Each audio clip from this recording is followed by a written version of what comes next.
Hello everyone, I hope you're all doing well. My name is Mayal Ahmed, and today I will be marking the very beginning of our A-Level Business Studies YouTube channel. So we're starting with A-Level Business, but I'm pretty sure we're going to expand. So from O levels to IUCSE, hopefully, uh, other educational boards in the future as well, and then also a diversity of subjects. So I have a lot of plans, and with your help, we could make it happen. So, if you think that whatever concepts or questions are clear by the end of this video, feel free to like, share, and subscribe. So, with that being said, let us begin by starting chapter 1 for AS Business Studies called Enterprise. Now, what exactly is a business activity? Why does a business activity exist?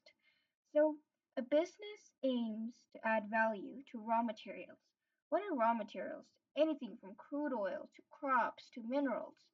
All of these raw materials to add some kind of value. Now, we're going to talk about value in detail later, but basically turning these raw materials into semi finished or finished goods in order to satisfy needs and wants of customers. So we're seeing a bunch of different terms here.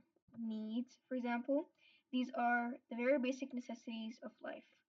So food, water, shelter, these are part of your needs. And then obviously they are capitalized by businesses. So you are satisfying a particular need and you make profit in return. Similarly, wants. Now, these are desires, oftentimes luxuries. So, from that GTR to something like a necklace, it could be a want of, a multitude of different customers.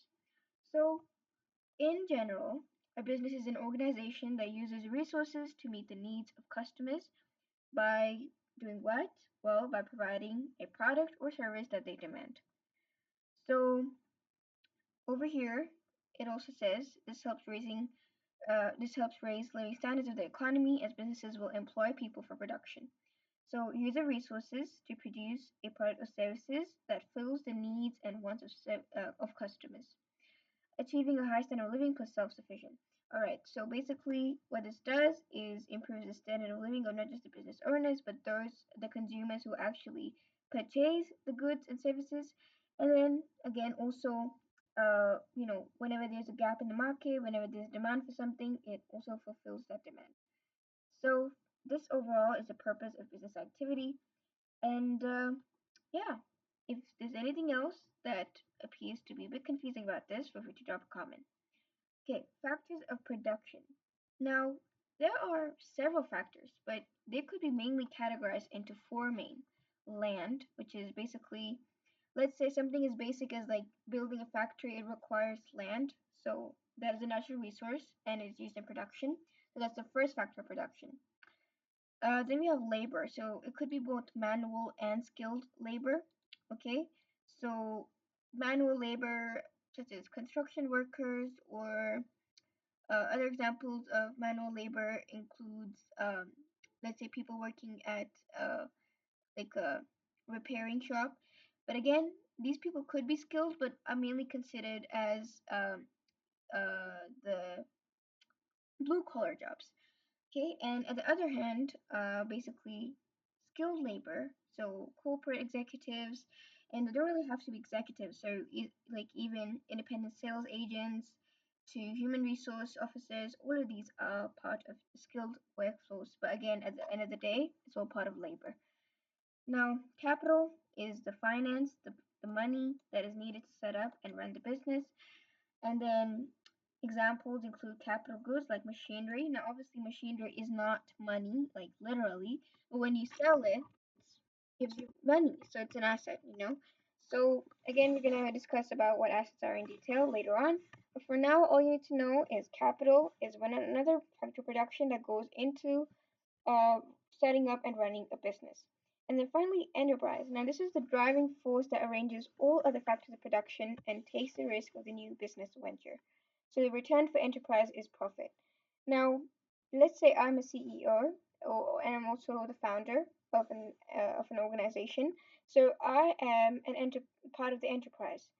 Okay, or similarly, let's say I am a founder and I hire a CEO to do the job for me, and that person is combining all other factors of production and takes the risk, that will again in turn also be part of enterprise. But you might be like, well, if I'm hiring a CEO, like is that person, involved in the risk taking part? That's only applicable if you know they have a stake in the business. So if they have stock, it's like if it's a public limited company. If they have some kind of liability in the business, then that's the only criteria that they need to fill to be part of the enterprise.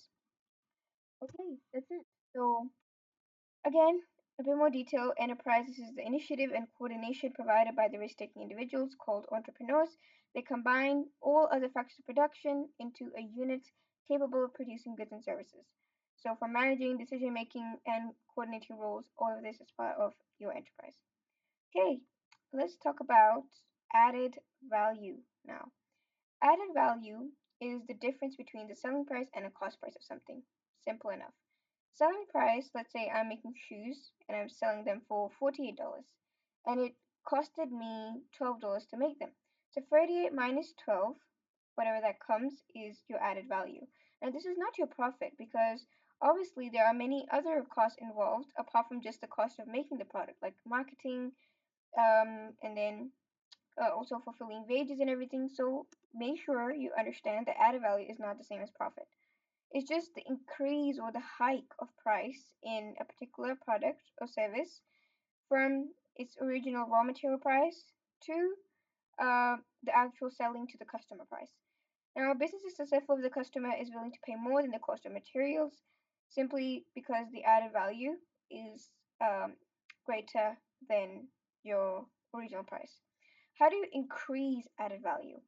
Increase selling price by providing higher quality goods. So if you basically advertise better, you change packaging, you make small improvements in the product, this could in turn allow you to charge a higher price for it. And in turn, it increases your added value. But again, it might also, you know, affect your profit. So your profit might go down as well, simply because you're getting higher quality raw materials.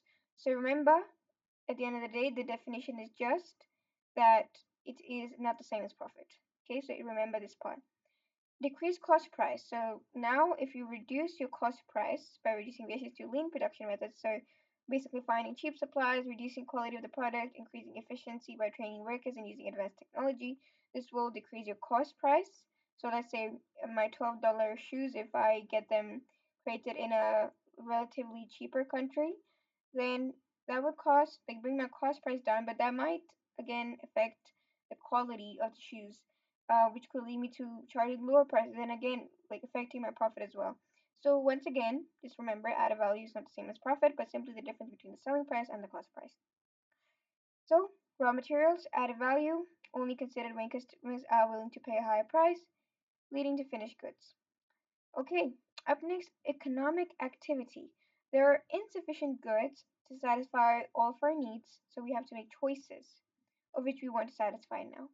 So let's say there are, let me actually depict an example of an economic activity right after we study opportunity cost so you can actually visualize this concept. So the benefit of the next most desired option, which is given up. So you could say the next best alternative that is foregone. So if we decide to choose one option, the opportunity cost is the one we did not choose.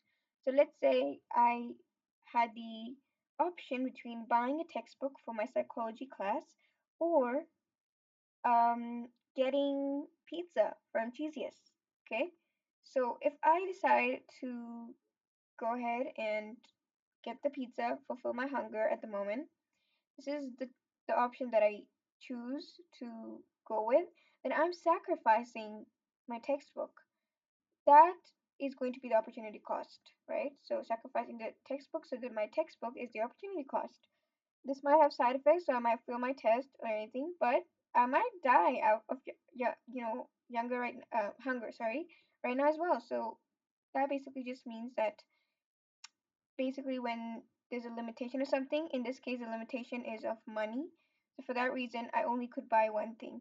So it could be many different resources that are limited in an economic activity. But yes, that basically leads us to making choices and leading the choice that is forgone to become our opportunity cost. So this concept exists for all economic decision making. So from consumers to businesses to governments, a government might decide to allocate more budget to education than to healthcare. So yeah, the you could say the options are really just endless. So that's it for today. That's the first part for lecture one. I hope it made sense. If not, you could email me at mayalahmed2007 at gmail.com, or you could also just comment below the video and I'll make sure to reply as soon as possible. With that being said, I'll see you all soon. Take care. Goodbye.